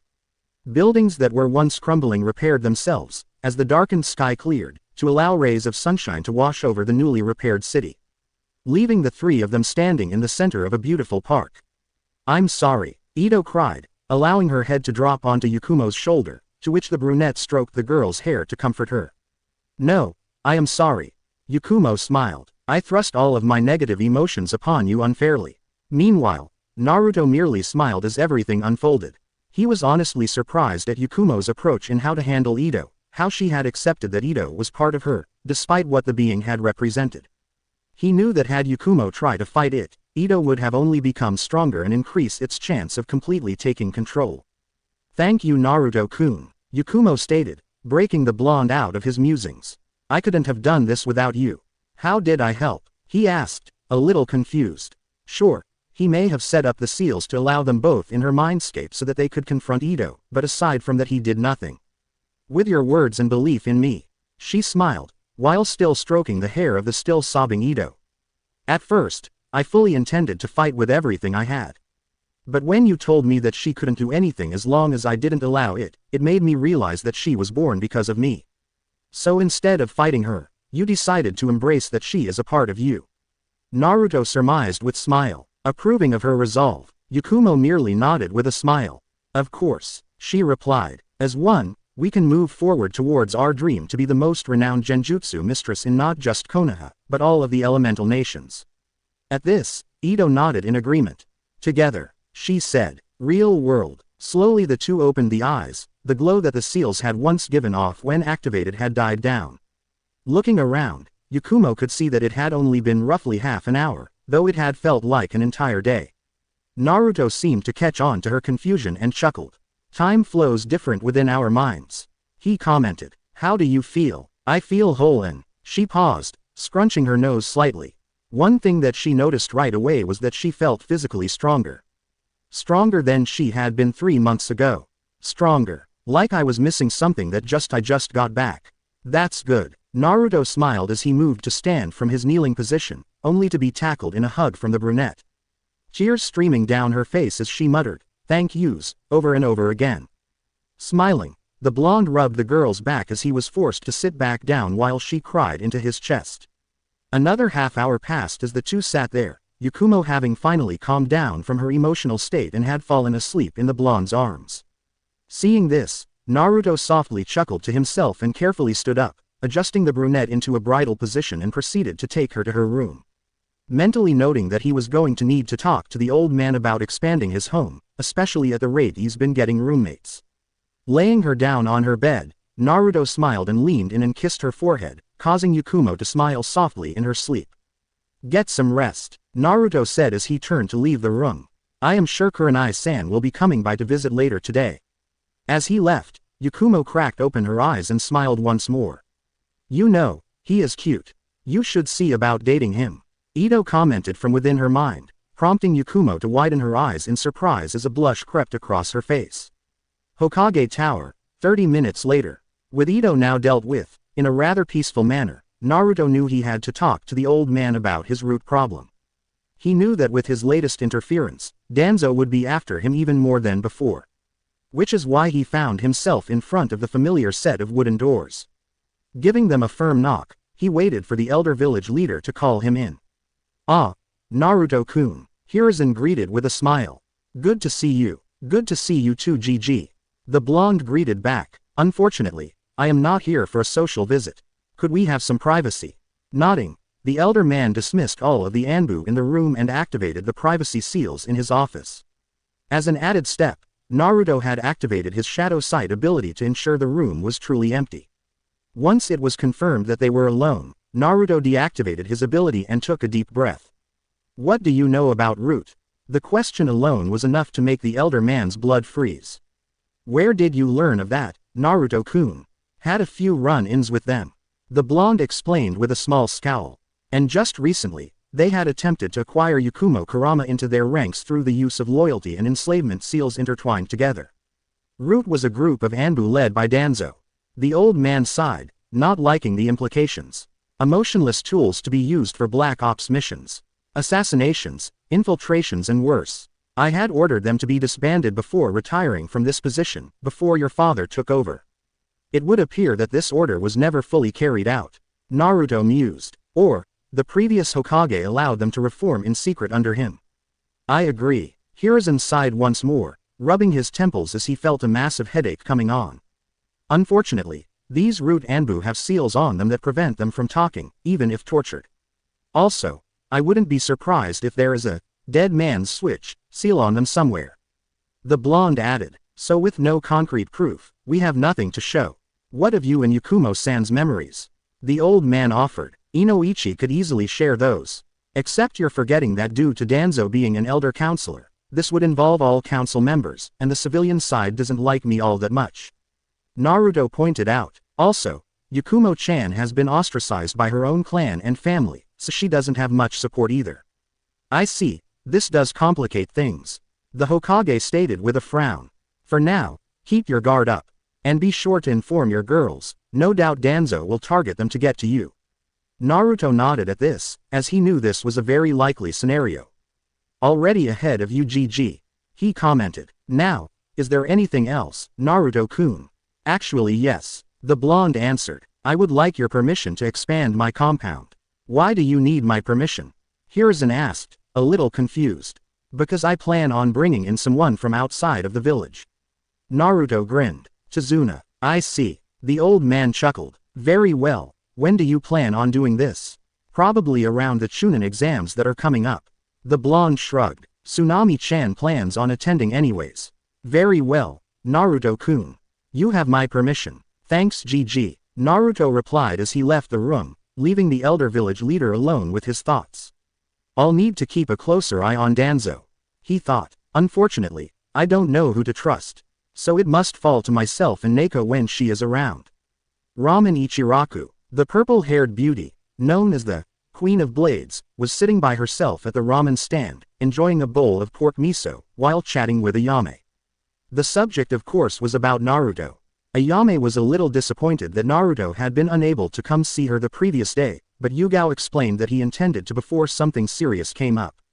Going on to explain how Naruto had helped out Kurenai's student and potentially saved her from a very bleak future. As the two were conversing, two shadows cast over the two women. Ayame scowled, having a good view of the two that had just entered the stand, prompting Yugao to sigh to herself. Guess it was too much to hope that the bastard would leave me alone.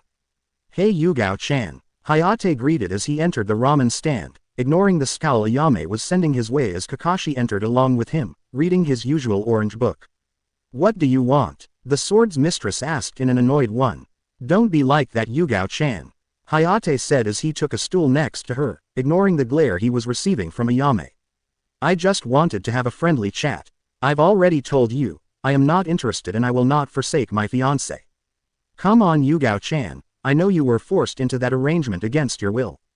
The coughing swordsman continued, but I can take care of you a lot better than that brat can. In more ways than one. This of course prompted both women to scowl at the monk's words. If you're not going to order something, then I am going to have to ask you to leave. Ayame stated, glaring at both men in the stand. Turning his attention to the ramen waitress, Hayate couldn't help but notice her own beauty as he let his eyes travel up and down her body. This of course did not go unnoticed by the two women, earning him another pair of heated glares that he ignored. "Don't even think about it," the ramen waitress stated with a cold edge to her voice. "I have a boyfriend." "Fine, fine." Hayate held up his hands in mock surrender. "I'll have a beef ramen. And you?" Ayame turned her attention to the masked Jonin. "Pork ramen, please," he replied before turning back to his book, clearly showing he would much rather be anywhere else but here. The brunette ramen waitress made eye contact with the sword's mistress before disappearing back into the kitchen area to prepare the orders. Normally her father would cook while she took orders, but he had an errand to run, and wouldn't return for another few hours. "So how about you forget about that brat, and I will take you out on a nice date?" The male swordsman pressed on. "That brat probably doesn't respect you anyways. What harm could it do to give Hayate here a chance, Azuki-san?" Kakashi piped in lazily, still not looking up from his book. "Go out a few times as friends, and you may be surprised." So that's his plan, Yugao thought to herself with a scoff. "Bring along a wingman to pressure me into going out with him. Dumb. I assure you, I am quite happy with my engagement to my fiancé," the purple-haired woman stated with a clipped tone. "And as far as our relationship goes, it is purely professional. And even that is pushing it. I just don't get what you see in the brat." Hayate scoffed. He should have died on his first mission out of the village.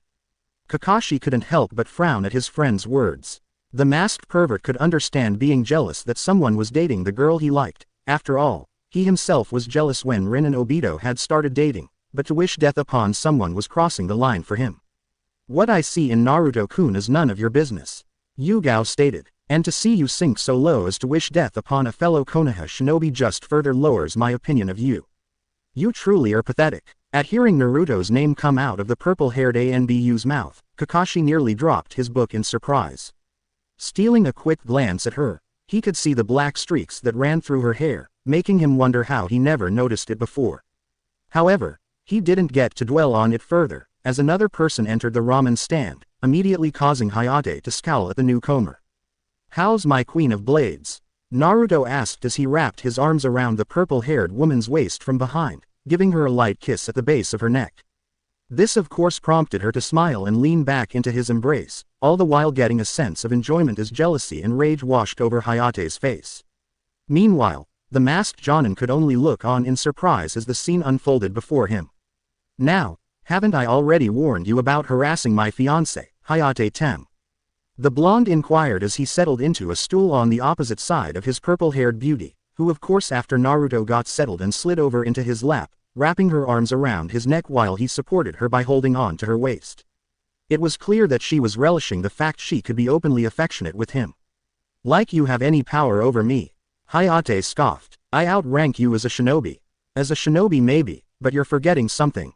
Naruto smirked. "As the clan head of the Uzumaki clan, I outrank you. And with myself being a shinobi as well, gives me a voice on the shinobi council." At this revelation, the sickly swordsman paled. "Now, so far I have been polite about your unwanted advances towards Yugao-chan," the blonde continued. "However, I am beginning to grow tired of your foolish pursuit of my fiancé. As such, I am tempted to bring this before the Shinobi Council, in which one of many things could happen to you, as you would be perceived as a threat to one of my future clan members. Firstly, you could find your shinobi license revoked and your chakra sealed. Secondly, you could find yourself stationed far outside of the village to ensure no accidental contact with the affected clan member. And lastly, as I just overheard you stating your desire that I died on a mission outside of the village, it could be seen as you conspiring against a clan head, in which the punishment is public execution. So what will it be, Hayate Tem?" While scowling at the implications, Hayate wisely remained silent. Meanwhile, Kakashi couldn't help but shudder, not just because of the words his estranged student had said, but the tone he used, which promised that he would follow through with it if needed. As silence fell over the four, Ayame returned with the two orders, placing them each before Hayate and Kakashi. "Ah, Naruto-kun, you're here." Ayame smiled as she made her way around the counter and enveloped the blonde in a hug from behind, as the young blonde craned his neck to give her a soft kiss on the lips, while the purple-haired beauty moved slightly out of the way to allow her future sister wife and fellow Jushinist in for some affection from their mate. Sorry I didn't come by last night. The blonde apologized. Something came up that I had to look into. It's okay. Yugao-chan let me know what happened. The brunette waved off his apology. Her too? Hayate inquired as he watched the two girls surround the blonde. As the last of the Uzumaki clan, he is in the clan restoration act. Kakashi spoke up with a slight sigh. In all honesty, he wasn't surprised by Ayame being in a relationship with the blonde with how he loved ramen. Of course you would know that, since you cornered Sakura-chan about it yesterday. The blonde commented. I was curious since Anko and Sakura both seemed unaffected by other women's attraction towards you. The masked Jonin shrugged, skillfully eating his ramen without lowering his mask. And you were busy talking with the Hokage. I'll give you that, Naruto conceded, though I must say I am insulted by the implications you made about me to Sakura-chan. Oh, and what did he imply about you, Naruto-kun? Ayame asked, seeing the purple-haired Anbu woman scowl at the masked Jonin, as Yugao had already heard about what happened. I implied that Naruto may have been using fear to keep them with him. Kakashi sighed, knowing it was best if he admitted it freely than try to deny it. And for that, I apologize. Apology accepted, Tada-sensei. The blonde stated with a shrug. As silence settled over the group, Ayame ducked back into the kitchen area to prepare a few orders of the blonde's preferred dish. Meanwhile both Yugao and Naruto merely enjoyed each other's company with the purple-haired woman sitting comfortable in the blonde's lap. Once again, much to the dismay of the swordsman, eventually the man had had enough and left the stand, along with Kakashi after paying for their meals. So how is she? Yugao finally asked, inquiring about their new roommate. We took care of her inner demon this morning. The blonde stated. Truthfully, it wasn't that hard. It was more about Yakumo-chan acknowledging that Ito is part of her. You know he is going to come after you, right Naruto-kun? Implying that Danzo would no doubt be sending more route after the blonde Hanyu. I hope he comes after me himself. He grinned as Ayame sat down the first of many bowls of the Kushina special in front of her mate. Save me the trouble of having to hunt him down with all the cloak and dagger bullshit. Both girls could only chuckle at their mate. Besides, every time I think of him, I feel a shiver down my spine.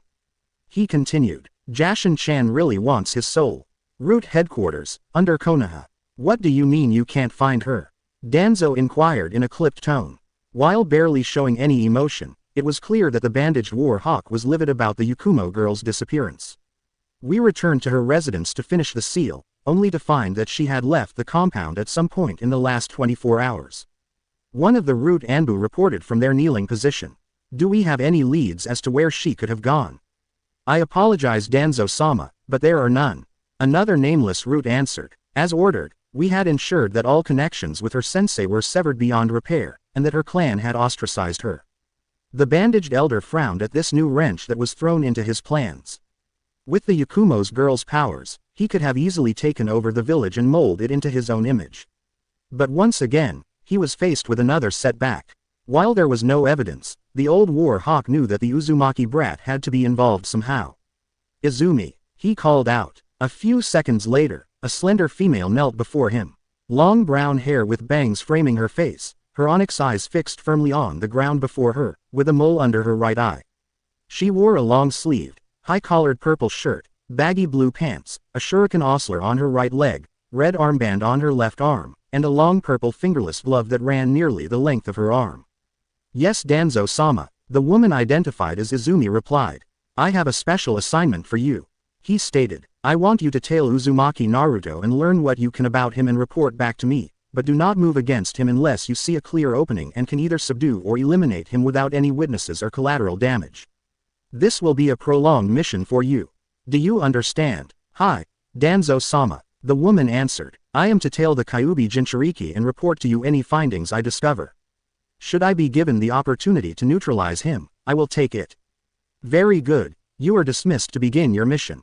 Danzo stated. Do not fail me. Without a word, the fallen Uchiha girl disappeared, while the bandaged war hawk inwardly grinned. Izumi was one of his best trackers and despite her inability to sustain her Sharingan for an extended period of time, she was quite formidable in combat. Naruto Uzumaki, you will either become my weapon or you will die. Kakashi could only sigh in annoyance at the sight that played out before him, while the last Uchiha fumed in anger. The source of his frustration and the Emo King's anger sat 2 rows in front of them. What he had intended as a simple training exercise for his team had quickly been derailed by his blonde student. Not out of malicious intent or anything to sabotage his teammates' training, no. When the masked Jonin had instructed them to sneak into a particular theater to view the recent Princess Gale movie, Naruto had refused, citing that he would not rip off one of the few people who had treated him well growing up, and a citizen of the village. Which the silver-haired Jonin had to concede to, as it would set a bad precedent for his team if word got out that he had his team sneak into a business within the village. Though when they arrived to the theater building, that was when Kakashi's headache began. In the form of Haku and Hana, as the two girls had also decided to see the same movie that his team was going to view. The former earning a heated glare for Sasuke, still remembering his embarrassing defeat at the ice user's hands. Thankfully, the boy knew better than to attempt anything in the open, especially with her now being a Konoha Kunoichi. It also came to a shock to both the Uchiha and Kakashi when the young Inuzuka woman greeted the blonde with an affectionate kiss on the lips, followed by one from Haku, and a friendly hug to Sakura. While the silver-haired Jonin had already known that Haku was involved with Naruto, it came as a surprise to learn that Hana was also dating him. Since the young Inuzuka had turned down all suitors in the past, even himself at one point when he had asked her out on a date a few years back. Many had thought that they would have made a great match, due to her clan's pack-like tendencies and his dog-summoning contract. Which brought forth a small bit of jealousy to see the young woman who had rejected him show such affection to the young blonde. Now the three girls, and two Narutos sat a few rows before them, as the young blonde had created a shadow clone so that he could be beside all of his girls, making sure none of them felt left out. It made it all the better for the girls, as Naruto had ensured only he knew which one was a shadow clone. Though unknown to either Sasuke or Kakashi, was that the blonde had created a third clone, that was seated behind them. To make sure that the emo duck butt didn't attempt anything during the film. The one thing that the silver-haired Jonin was thankful for, was that at least they were behaving, with each girl content with claiming a shoulder of the blonde to lean their heads on. With a kiss here and there shared between Naruto and the girls. The last thing he wanted to deal with was two of his students going on one of their escapades in the middle of the theater. Letting out one last sigh, the silver-haired man tuned his attention back to the large screen in the front of the room. Meanwhile, the last Uchiha seethed in hatred and anger as he stared at the back of the couple's heads. Incensed that the blonde loser had the audacity to be affectionate with that ice bitch in front of him. It only served to infuriate him further to see Kiba's older sister, Hana, also leaning on the blonde. Sasuke had recognized her as one of the clan females that the worthless elders had promised him. The fools couldn't even give him one worthy girl. The older Inuzuka sibling could have birthed strong children for the last Uchiha as soon as he forced her to toss out her pathetic mutts. If it wasn't for that blonde doby, he would have had both that ice bitch and the mud on their knees before him. Reluctantly, the brooding Uchiha turned his attention back to the movie playing. Though still seething on the inside, glad that he removed himself of that farce that was the clan restoration act if they allowed losers like Naruto to be involved. Meanwhile with Izumi, the fallen Uchiha woman glowered as she sat in one of the back rows to watch her target interact with the women that were clearly romantically involved with him. Something she could report back to Danzo for more avenues to get at the blonde Jinchuriki. Though as she continued to monitor her target, old memories that she had once thought buried began to resurface. A life before her service to Danzo, before the Uchiha clan was wiped out. A life where one Itachi Uchiha had shown her love when others had scorned her due to her only being half Uchiha, on her mother's side. Due to her heritage, she was not considered part of the clan itself, with many of the clan members turning their nose up at her, or fixing her with scowls. However, Itachi was different from the rest of his clan. He didn't blame her for her mother's choice to leave the clan to marry her father. Instead, he took her under his wing, so to speak, and helped her grow as a kunoichi. He was there for her when both her mother and father died, giving her a shoulder to cry on while she grieved. He loved her, or so she thought. Flashback no jutsu, Izumi couldn't believe her ears as she looked up at the taller Uchiha prodigy. Her eyes widened in shock. What did you say? She asked, trembling. I asked if you would like to get something to eat with me tonight, Izumi-chan. Itachi repeated, giving her a soft smile. A date? He is asking me out on a date. Izumi thought excitedly. I would love to. She stammered, earning a soft chuckle from the Uchiha prodigy. However, before the two could continue to make plans for the evening, a swirl of leaves caught their attention as a boar-masked Anbu appeared. Knowing what was about to happen, the older Uchiha let out a small sigh before turning fully to greet the newly arrived Anbu. Forgive me for intruding on your day off, Itachi-san. The man apologized, but the Hokage has requested your presence. Very well, Itachi stated before turning back to Izumi. I will see you later tonight. Being one of few words, Itachi merely turned and nodded to the Anbu before they both disappeared in a swirl of leaves, leaving behind an excited and heavily blushing girl. Smiling, Izumi turned on her heel and began skipping away as she wondered what she would wear this evening for her date. A few hours later, Izumi was still on an emotional high as darkness fell over the village and the moon illuminated the streets. Though, as the evening hours crept closer, she also began to feel anxious and nervous, giving her an ominous feeling that something horrible was going to happen, and soon. She did her best to ignore the nagging feeling, as she wandered around her small apartment that was located on the very edge of the Uchiha district. However, every time she would pause, the feeling would return with greater force. A knock at the door quickly shook her out of her musing as she felt a rush of excitement wash over her. Swiftly, she moved to the door and opened it, to reveal Itachi standing before her with a small smile on his face. Itachi-kun, I am Glaurk. A wave of coldness washed over her body as she shakingly looked down to see the Uchiha prodigy's sword impaled into the left side of her chest where her heart would be. Slowly, she slumped to her knees as the blade was ripped out of her body.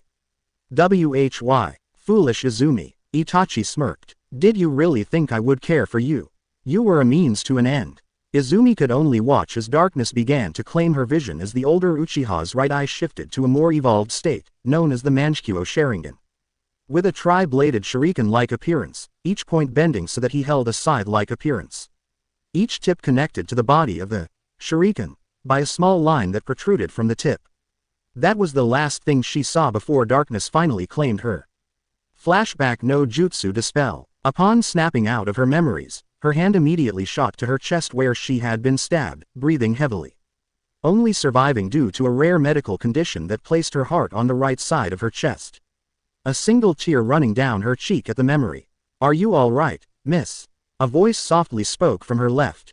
Waving her hand in a dismissive fashion, she turned to look at the concerned individual next to her, only to freeze in shock and even a small amount of fear as she stared into the deep blue eyes of her blonde target. However, in those eyes she could see a trace amount of amusement and knowing, but underneath all of that, she saw true concern. I'm fine, she managed to choke out before looking to the front of here where her target was still seated with his girls. Which made her question where this third one came from. Just bad memories is all. He knows I am following him, but how? She thought to herself. Perhaps I should report this to Danzo-sama. No, he would deem the mission a failure then. I must succeed. I see. The blonde nodded as he turned his attention back to the screen. The past always does like to sneak up on us, when we haven't settled it. Cut the crap, how did you know? She harshly whispered, shooting a glare at her target. Straight to business then, huh? He sighed. I swear, you root type are no fun. But, to answer your question, your chakra signature was unique and was constantly within range of my sensory capabilities. In other words, you were too complacent. Izumi only scowled in response, though before she could voice her protest a dim light shined upon the two of them. Looking over, she could make out the outfit of the usher of the establishment, causing her to seize up as she had snuck in and had no ticket to allow her to be here, thus jeopardizing her mission further. Sorry to disturb you, but it was reported that someone had snuck into the viewing. May I see your tickets? Izumi was about to make a break for it, when Naruto had gently placed his hand over hers, preventing her from leaving, much to her shock. With his free hand, he produced 2 tickets to show the usher. Here you go. The blonde smiled. The usher looked over the tickets, and confirmed they were for the seats the two were seated in, before nodding and handing the tickets back. Sorry for disturbing your date. The man replied, earning a slight blush from Izumi at the misconception, before moving on to the next row. You can let go of my hand now, Uzumaki. The Uchiha girl softly growled, earning a chuckle from the blonde as he removed his hand from hers. Why did you do that?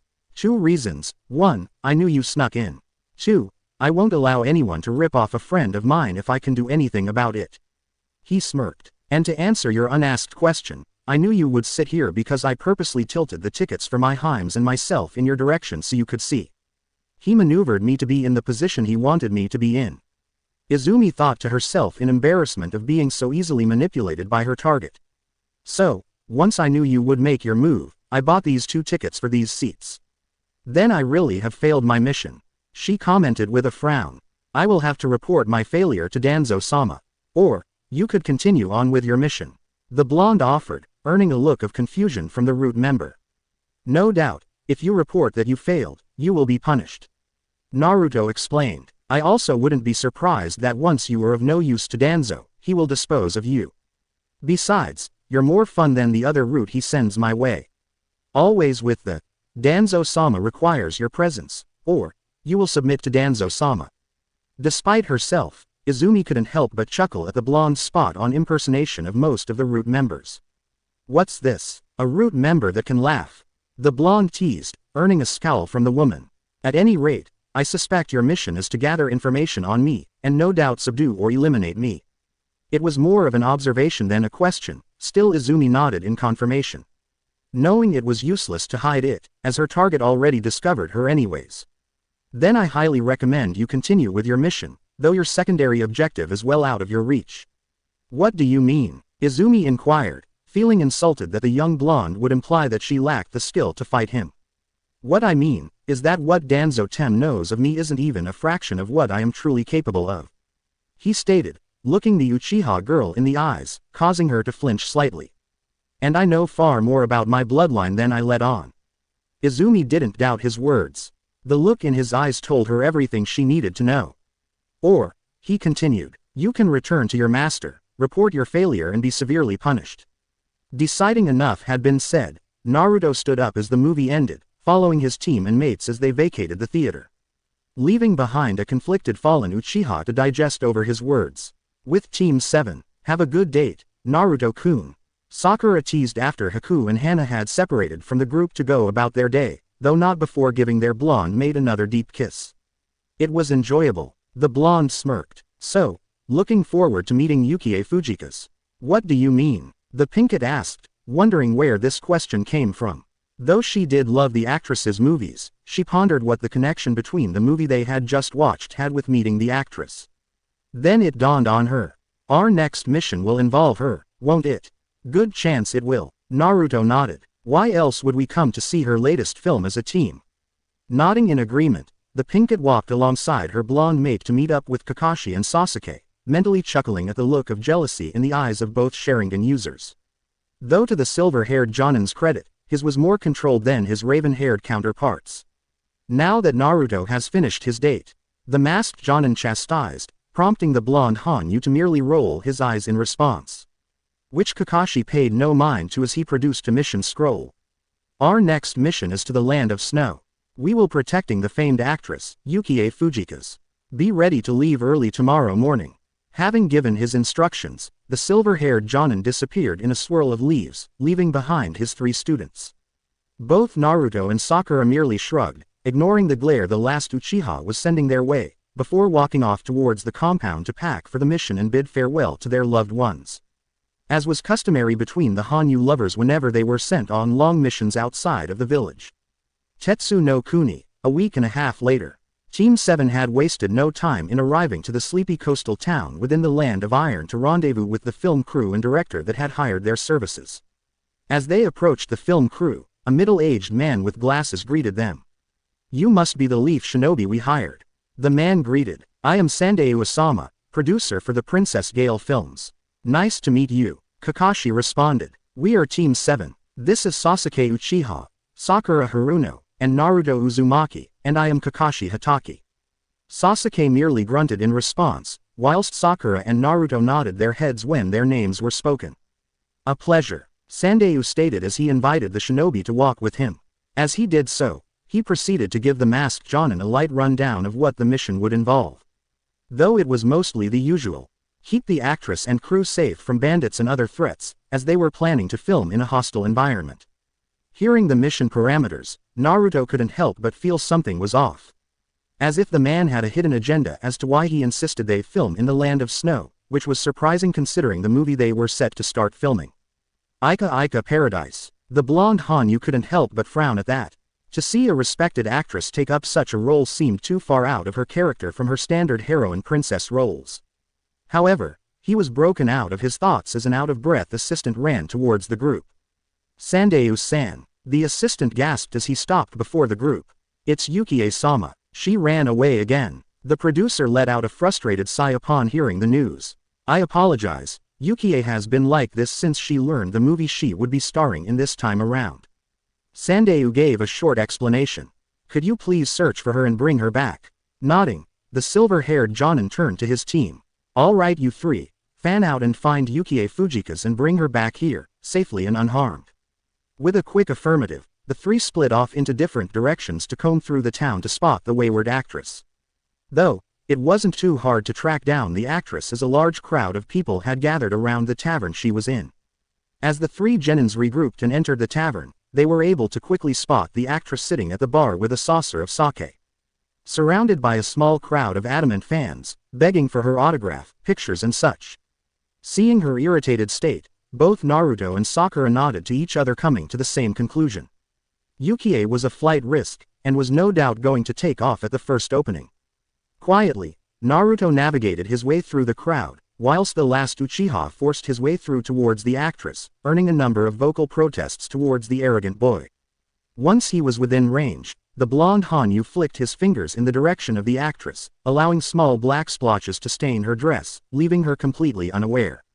"Yukie Fujika's, the director and film crew want you now," the Uchiha stated as he grabbed her arm to force her to come, earning a glare from the young woman as she pulled her arm out of his grip. This of course prompted the raven-haired boy to growl in annoyance. "Do not touch me," she retorted, before going back to her drink. "Forgive my teammate," Naruto spoke from the other side of her, catching her by surprise. "He has the social grace of a dying llama." Sakura couldn't help but to giggle at the raven-haired boy's expense. This of course earned the two of them a hard glare from the last Uchiha. "Sandayu-san requested that we escort you back to the film crew." Yukie looked at the blonde for a handful of seconds as she weighed her options. Turning back to her sake, she let out a soft sigh as she weighed her options. They haven't even begun filming, and already she absolutely detested this film. Especially with that stipulation the bastard had insisted upon. "She's about to run," inner Sakura stated. "Yup," the pinkett agreed, "though Naruto-kun has already got that covered.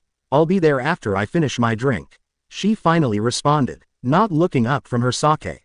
"Enough, you're coming now," Sasuke exclaimed as he reached to grab her arm once more. However, it did not turn out as the Uchiha had planned. Without hesitation, the actress quickly activated what appeared to be a self-defense ring of some kind, won her right hand and sprayed a pepper-like spray into the vaunted Uchiha's eyes, causing him to cry out in pain. Without wasting any time, she placed a well-aimed kick into his groin before shoving him down to the ground and taking off out of the tavern, pushing bystanders out of the way. "Bitch," Sasuke seethed in agony as he cradled his bruised jewels, tears leaking from his eyes. "I think I'm in love," Naruto stated with a grin that told his pink-haired mate that he was joking. Despite herself, Sakura couldn't help but to get a good chuckle out of the scene that played out before her. Though the blonde's joke didn't help ease her laughter any, prompting to fallen Uchiha to attempt to glare at her, though being unable to see made him look far more ridiculous than intimidating, prompting her to laugh even harder. "Do what you can to help him, I'll go after Yukie-san," Naruto instructed as he left the embarrassed Uchiha in the capable hands of his mate. Upon exiting the tavern, he caught the glimpse of the actress tearing down the road on a white horse, causing him to raise an eyebrow, clearly impressed by her physical capabilities. However, some sniffling off to the side caught his attention. Turning, he saw two young children starting to cry. "What's wrong?" he asked, as he knelt down beside the two. We wanted an autograph from Yukie, but she was rude and ran off." The young girl sniffled. "I understand, she's an amazing actress." The blonde nodded. "But please forgive her, she's had a stressful day with the new movie she is working on." "I mean, how would you like to be constantly surrounded by strangers asking the same thing over and over again?" I wouldn't like it very much.